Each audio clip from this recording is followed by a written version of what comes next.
l'association Zayla s'est constituée il y a 5 ans dans le but de freiner cette dérive vers la pollution globale, j'allais dire.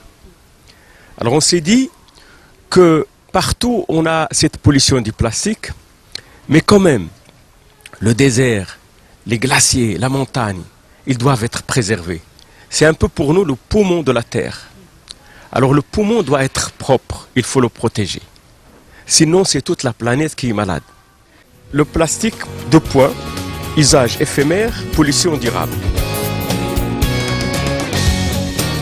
The Xyla Association provides guidance, know-how and alternative approaches to the use of plastic and other non-biodegradable human-made products.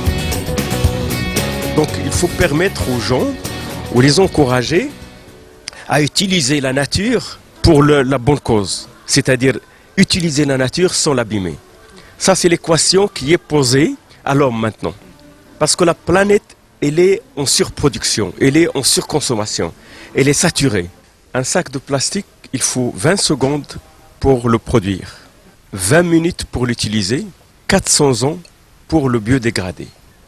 Dans cette équation, on a tout. Ça, c'est le symbole de la pollution durable. Alors, en contrepartie, on a ce petit couffin produit par Zayla comme solution alternative au plastique. Ce couffin ou ce petit sac qui est fait en fibre de palme sert à beaucoup de choses, à conserver les aliments, à aller au marché et puis à garder des choses au frais. Ce petit sac en palme peut durer 4 à 5 ans. Ce sac est l'équivalent de 2000 sacs de plastique. Quand on fabrique celui-là, on économise à la terre 2000 sacs de plastique. Comment ? Tout simplement, il faut d'abord faire des opérations de nettoyage, de ramassage des déchets. L'opération de nettoyage s'adresse particulièrement aux enfants des écoles.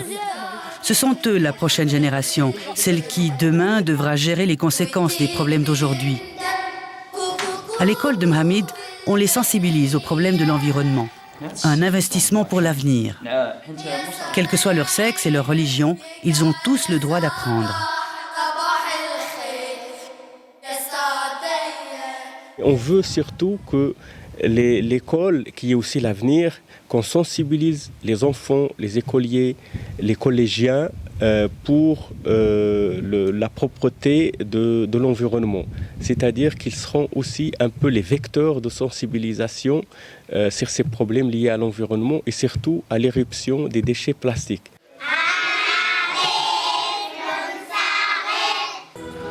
Les handicapés physiques de Mohamed, eux aussi, se sont mis à recycler le plastique.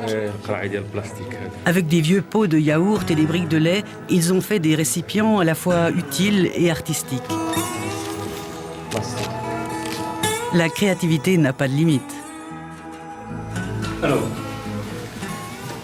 dernier élément à montrer qui est très important, l'élimination du pneu.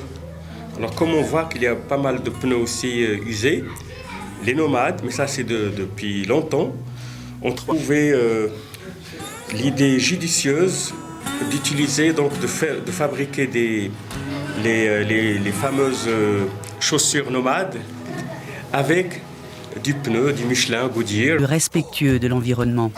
Inch'Allah, غادي نواصلوا هذا الشيء ديال التنقيه ديال محامين.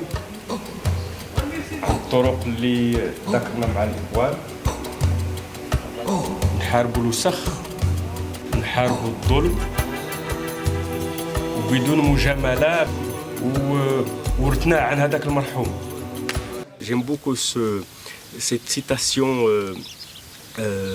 du prophète, je crois, qui dit le passage de l'être humain sur terre s'efface aussitôt, donc aussitôt après sa mort, sauf dans 3 cas.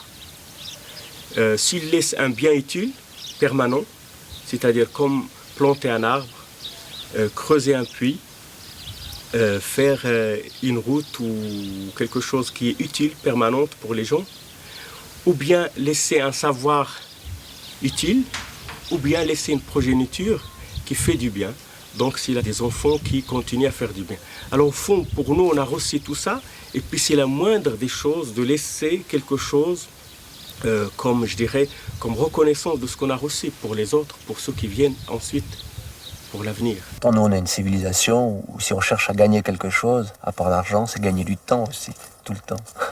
Oui, mais c'est bien de se rappeler aussi qu'on peut se détacher de cette civilisation et justement vivre un peu en dehors du temps. C'est merveilleux, non? On parle beaucoup du mystère du désert, mais selon toi, c'est quoi ce mystère? Je peux le résumer par une richesse simple, c'est le savoir. Ici, il n'y a rien de matériel, et puis il n'y a pas de propriété, la notion de propriété n'existe pas. Il y a le savoir. Et le savoir, c'est une richesse qu'on partage. Et pour la partager, il faut la diffuser. Et je trouve très beau, les nomades utilisent aussi le terme irrigation. Un nomade dit « je me suis irrigué par un savoir, par quelqu'un ».